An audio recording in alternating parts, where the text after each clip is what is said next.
This video is supported by Julio, Martell, Flash Shadow, and Ironhead78. Thanks for the support, guys. Play it, Smokey.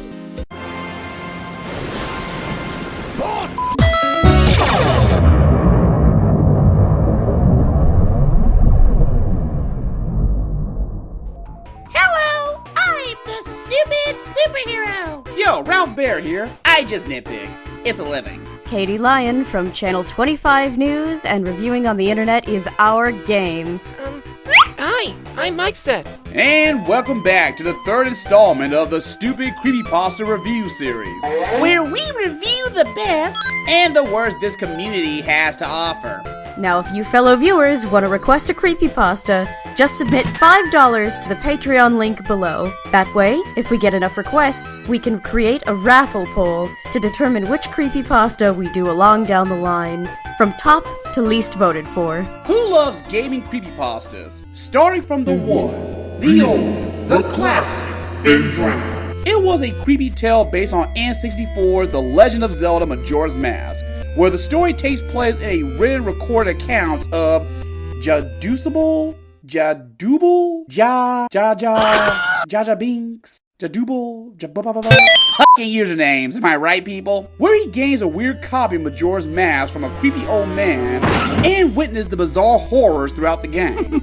It's a well-paced and somewhat more believable out of all the gaming pastas. Bonus points for being one of the first. Along with SuicideMouse.avi, it later spawned subcategories of creepypastas called Gaming Creepypastas and Lost Episodes Creepypastas, where these stories there both follow these kinds of plot flow. Characters pick up the video or game at any number of places.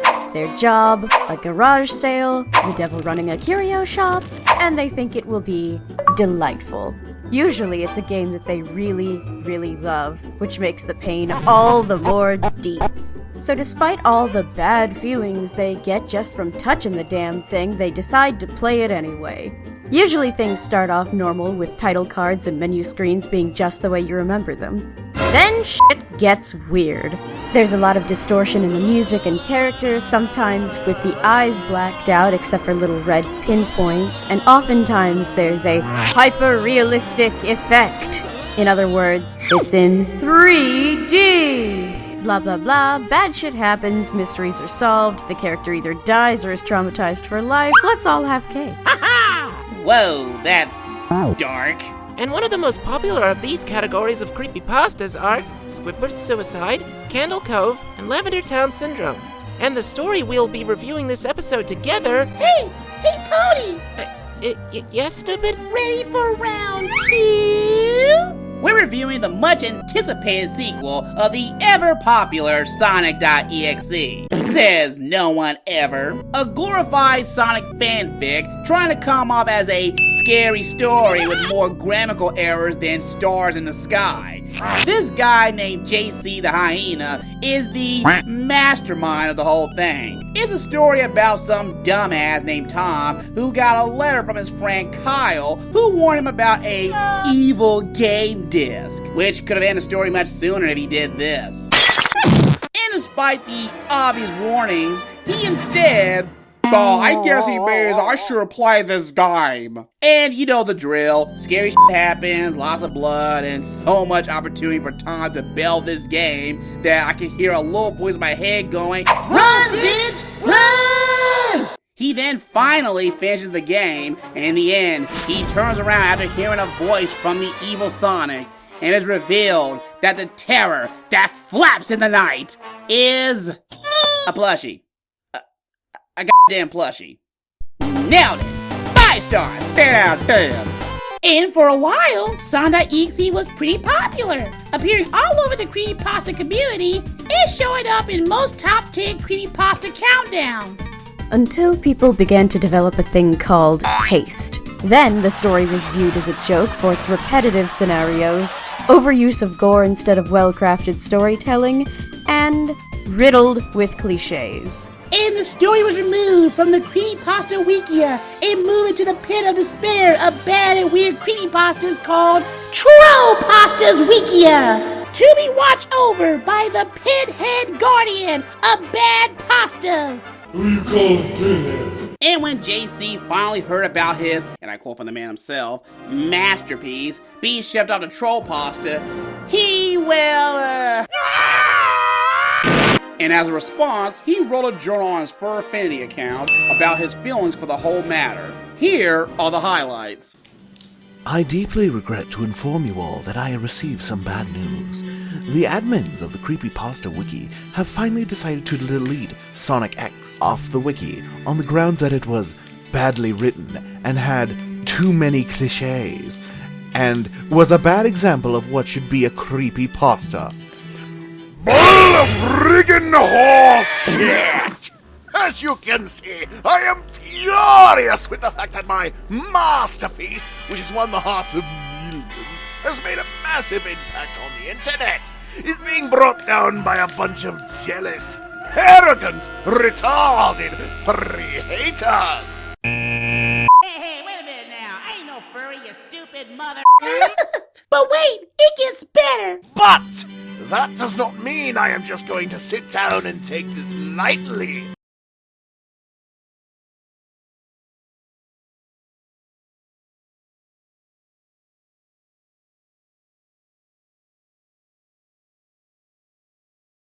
We are at war here.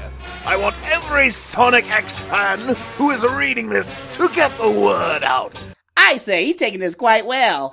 But it gets even better. I want to tell you, every other Sonic.exe fan out there, every fanatic, every artist, every follower of my creation about this, tell your friends who also Sonic.exe fans, if they have to. Tell them we have to keep the spirit of Sonic.exe alive!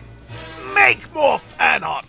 Make more videos! Block the haters! Praise Sonic.exe like you never have before! Build websites dedicated to his greatness! Whatever you gotta do to keep him alive and strong, just do it! The deletion of Sonic.exe from the wiki is but a minor cut on our flower of greatness, my friends! And that cut has done nothing but further the spreading, and we are the pollen of this flower! We need to prepare for our victory over the haters! The haters need to bleed for their crimes! Rejoice, my fellow Sonic.exe fans!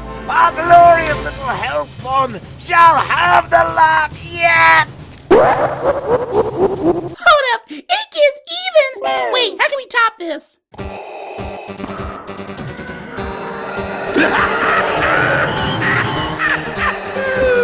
Mwah! That's a spicy riff. And so, around 2013, JC wrote his sequel, his Godfather 2 of his series. This is Sonic.exe, Round 2, Electric Boogaloo. Coming soon to an internet near you. With enough time wasted thus far, let's begin the story with a narration produced by yours truly, the Stupid Team, narrated by one of our Patreon pledgers, Julio Martell. It's been more than a year now ever since the Sonic.exe murders began to happen, and the police department still doesn't know who's doing it or why it's happening. The first men look as though the killer did a sloppy job at it, but over time the killings, or at least some of the guys back at the station thinks it's just killings, have gotten more elaborate. Bodies have been starting to look like the victim just dropped dead, or there were disappearances. One thing is certain, all the victims seem to each have a burn/destroy computer with some data from a game called Sonic.exe. None of us have found any connections or clues that could help us learn why all this is happening. Well, no, that's not true. There was one cop who may have uncovered more about the murders than we did. The guy's name was Derek Green, a really good detective, mainly because he was always teamed up with his sister, Chelsea. They were assigned to investigate the Sonic.exe murders. I should know because I was their boss at the time. They're both dead. Oh, well, shit, I guess we're done here. Sometimes, I wonder if I could have helped them. I don't know. Anyway, the boys have found Derek's diary when we investigate his apartment. He hasn't been home for weeks. The diaries record all what Derek found in his investigation. My God, do you write down a lot? Especially after the chief of police took him off the case. And a lot of what he wrote down seemed to connect a lot about what's going on with these murders. At least, I hope he was on to something. Here's what Derek wrote. Wow. Alright, now, where to begin with this? Let's begin with the structure. Now, if I can kindly sum up how the story is presented to me, it's shit! Sorry. Here's the nice version. You see, the presentation is meant to be an apocalyptic log of doom. But the first paragraph is in first-person view of the boss, whose name we didn't get until it's too late. And the rest of the story is all told as a diary about the events of the story. Oh, and you wondered about the adventures of Tom and the events from the last story? Well, you could throw all that out the window. The descriptions of the game and the events of the last story are mentioned kind of briefly, which makes the characters, the game, and the continuation of the game completely pointless. Instead, the story itself is all about a detective adventure featuring Motor and Scully, i.e. Derek and Chelsea Green, as they go and solve the mystery of the Sonic.exe murders. And, spoiler alert, the last part of the story is now presented as an audio log, with the dialogue and descriptions structured like a movie script, or an attempt at one. JC could have easily made the audio log himself and could have added some, well, is legitimacy too much of a strong word for this story? And the fact that the sequel is drastically different to everything else, you can easily see why we never attempt to review the first story. It'll be a waste of time, as events of the first story are either described in abridged fashion or retcon out of existence. Oh, and don't get us started with the fucking grammar in this story, cause we'll be here all the ding dong damn day. Happy birthday to me. I got this diary as a gift from my sister, Chelsea. This will certainly come in handy when we both do another investigation. I forgot to tell you. Name's Derek Green. I'm a detective. Wow, I'm not really good at this. Hopefully I'll get better as I write in this. Anyways, I'll let you know if anything else comes up. Wow. Pretty interesting way to start off a case on Halloween. Our boss told us there's a stiff in one of the local suburbs and he wants us to check it out. Wow, been a while since me and Chelsea tackled a murder case. This might be interesting. We're in the truck right now and we're heading to the house. Hey sis, wanna investigate a dead body? Boy, do I! 2:30 p.m. Jesus! Whatever happened in this house, I was not expecting. The victim looked like something ripped his mouth open and tried to yank something out from inside. I've seen a lot of messed up ways to kill a person, but this is rather strange. I don't really think any normal person would do this. The cop present at the crime scene told us that the kid was like this for 2 days, and his parents just discovered his body and called us in this morning. Well, we like to give Billy his space, and what with the video games, he doesn't shower, don't you know? Chelsea told me she found a possible clue to the murder. She showed us that the victim owned a computer. The computer is badly burnt and wrecked. Both me and Chelsea have a theory on this. Either the killer destroyed the computer, or the victim did it himself. Either way, we sent it to the station for research. Don't you just love that advanced 2013 data retrieval technology is practically as plausible as the Xbox Kinect actually being a bestseller? But I digress. 6:10 p.m. Alright, the guys from the lab have the report. They told us that the computer is wrecked from inside and out. And what I mean by that is that everything that was on that kid's computer is completely deleted, while at the same time, the computer got destroyed. The only thing that seems to still be in this computer is some data from a computer game called Sonic.exe. Title drop. A couple more murders these past few weeks. All the same killing method. Dead bodies, torn open mouths, destroyed computers. The more recent killings are looking less messy, as if the killer is being more careful with tearing out whatever it is he's tearing out from inside these victims' bodies. There are also cuts on each victim's chests that seem to be in numerical order. 2, 3, 4, 5. and 6. 1 dead body. 2 dead body. 3 dead. Oh, well, you get the picture. The killer seems to be keeping count of all the people that he's killing. 8:30 p.m. Had dinner. Both me and Chelsea are brainstorming with what's been going on. It's really strange. The fact that computers are being destroyed every time there's a murder victim, and we find that there's some old data from the same game. Sonic.exe.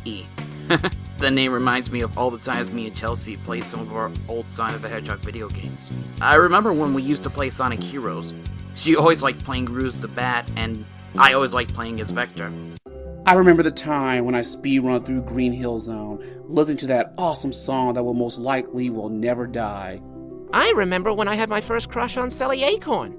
She had a nice pair of pants. Swish! I remember the carnival night level in Sonic 3. Ah, good times. Except for that barrel. That goddamn barrel! All you had to do was move up and down? Seriously! They could have given me a sign, or a clue, or something! I was only 7! 7! Mother! But it's weird. What does a Sonic game, a possibly fan-made one at that, got to do with all these killings? I don't know, that game must be pissed about something. You know, with all the DLCs, quick time events, and the... Or maybe that game must be a real douche. Ever thought of that?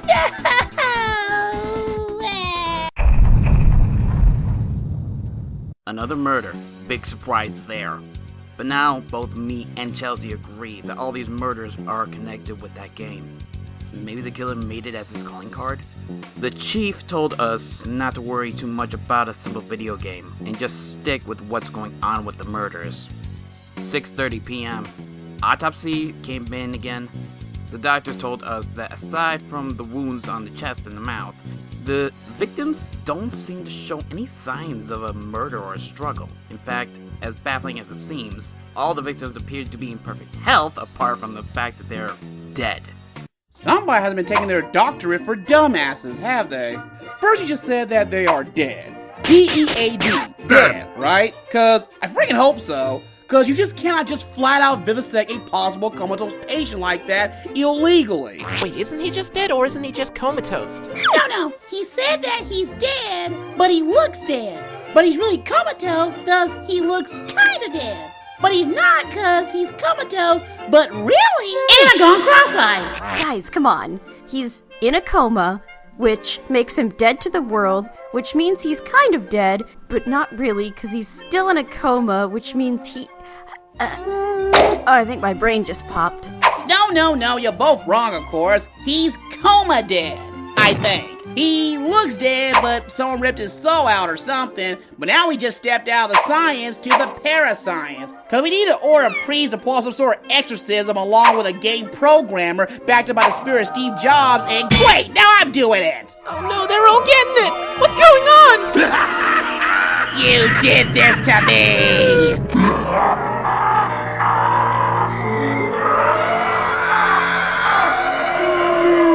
I air-checked the word dead, because that's where the report came out really disturbing. The doctor stated that they're all in what appears to be in a persistent vegetative state, meaning that these people... Oh no! Don't get us started with this shit again! So, as this story progressed, Derek's partner Chelsea has been acting quite strange lately. She's been working on her own without the help of her partner / big brother best friend forever, but soon Derek learns the name of the possible suspect, or the true identity of the evil version of Sonic.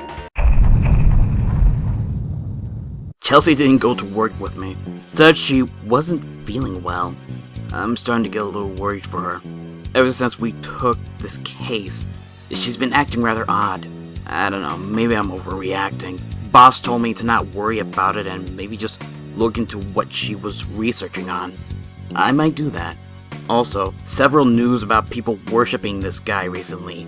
Calls himself X.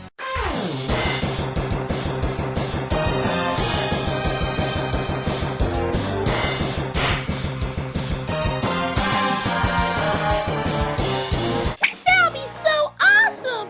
But I feel so dirty if JC him into the story. Ugh. At some point in the story, Derek eventually put 2 and 2 together. Chelsea been acting strange and locked up in a room. Plus, she got a new game, which means... Oh, my Celestia. She has the latest copy of Splatoon! No, goddamn. She obviously got a titular game that Derek been in search of for months. Which leaves us this.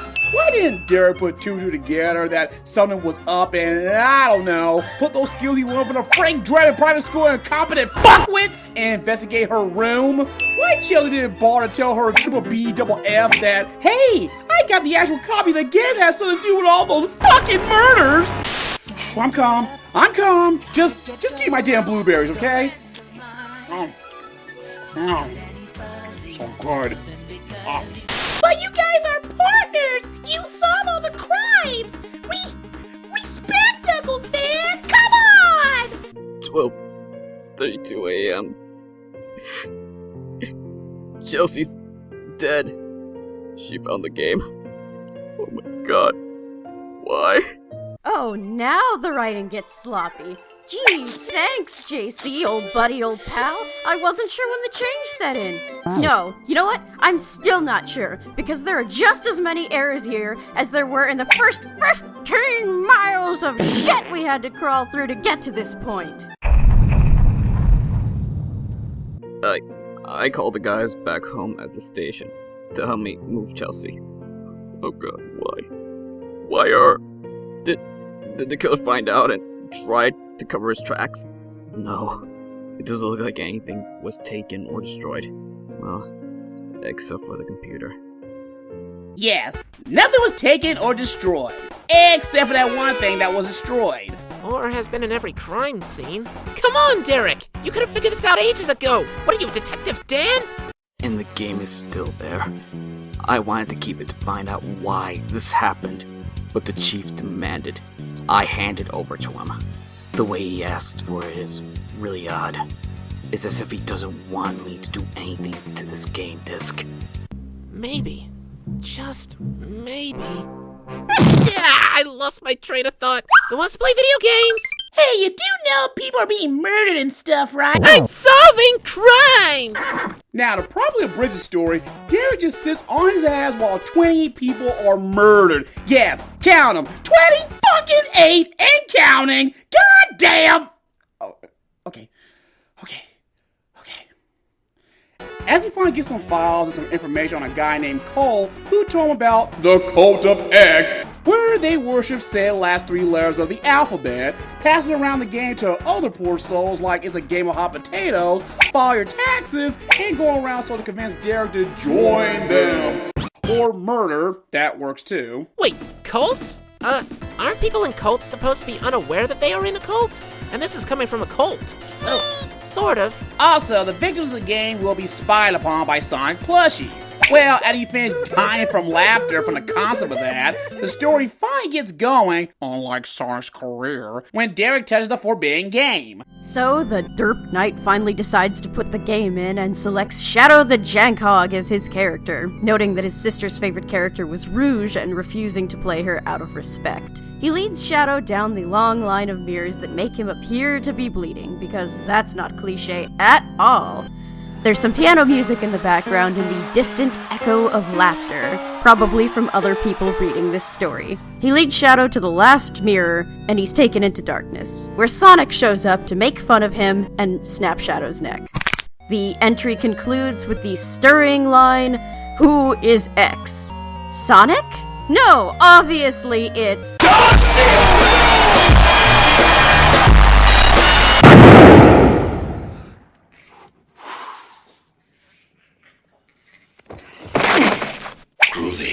Cole gave some vital information for your everyday life about X, Sonic X. That X is in fact a real monster!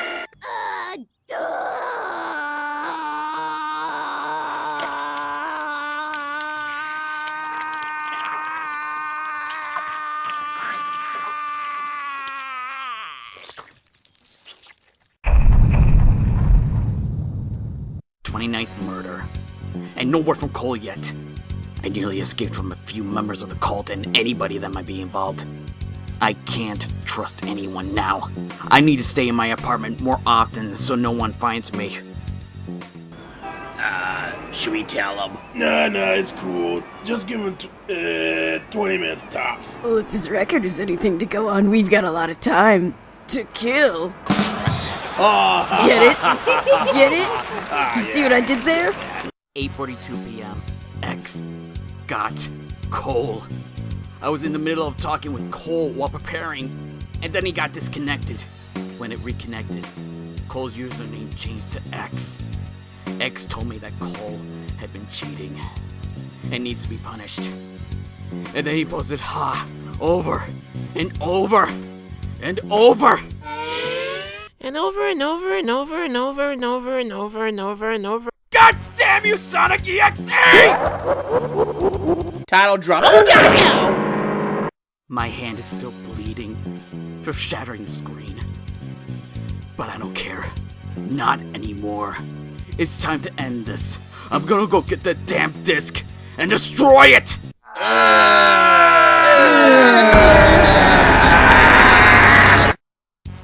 If I don't write back after this final entry, well, let's just say that whoever finds this, whoever reads this diary, please find it as informative as you can.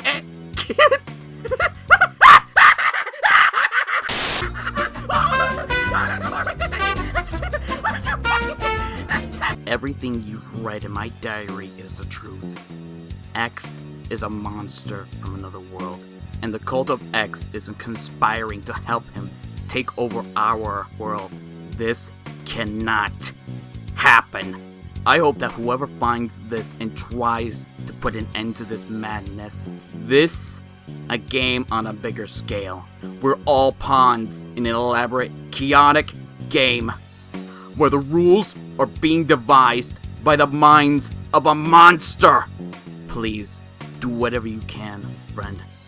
He must be stopped.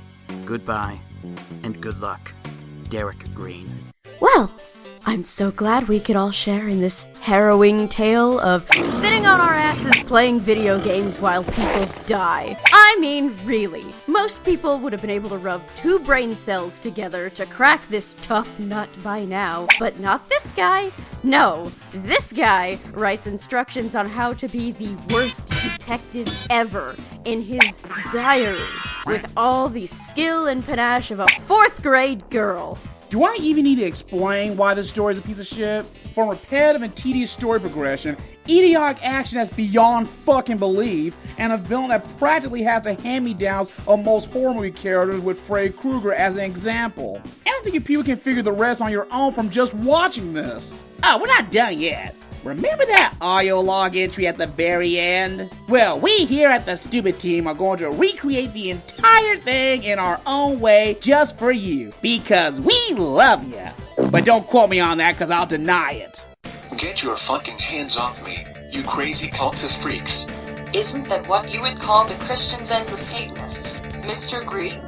Goldman, UGGGH, URRGGHH, Derek, why do you deny X? Don't you see what he's trying to do for everyone? He only wants to make our world as happy as he is. Quietly happy? More loudly you think stealing souls and turning them into puppets is being happy? Our planet is not his toy box, you bitch. More boldly, it's not your place to decide what X wants with humanity, Mr. Green. He is a divine being that wishes to make humanity happy by showing us the paradise that is HIS world, and taking us from the wretched filth of a planet we've been forced to live on. UUGGHHRACCK. Some of us actually like this planet, Goldman. X's world is nothing more than a prison. All X cares about is making us his plaything for all eternity. Can't you see it's not fair? What do you know about what's not fair? More than you do, obviously. OW. You fool. X chose ME to be his most loyal because HE knew I never liked this planet. He knew I want to be rid of the stupidity humanity is causing. I'm perfectly okay with being X's slave if it means getting away from it all, getting the peace I finally deserve after all this time. And if everyone's gotta go with me, then too fucking bad. Hey, ha ha ha, AJ, whatever, it doesn't matter anyway, cause I'm going to stop you, once and for all. Oh, are you now? With what I presume? With this, Cole told me that the only way X can enter our world to collect more souls is with this. Well, I know more. Ha ha ha ha ha ha hee hee hee ha ha ha ha. So Cole told you that, huh? Ha, a smart boy, but even geniuses tend to get their information wrong. What you say? Easy. It's true that X cannot enter our world unless someone places that disk into a computing system. But I'm curious, Mr. Green, whatever made you both think that that disk in particular was the original? And no, that can be. A brilliant theory, I might add, but I'm afraid it's your last one, Detective. N-O, let me go. You can't do this. Hi, Derek. N-O, new, ready for round 2. Ha ha ha ha ha ha ha ha ha ha. New. I hope this covers all that we can do for this latest review of the stupid creepypastas. Our final score? Hey, that's not very nice. Yeah, much better. So long, everybody.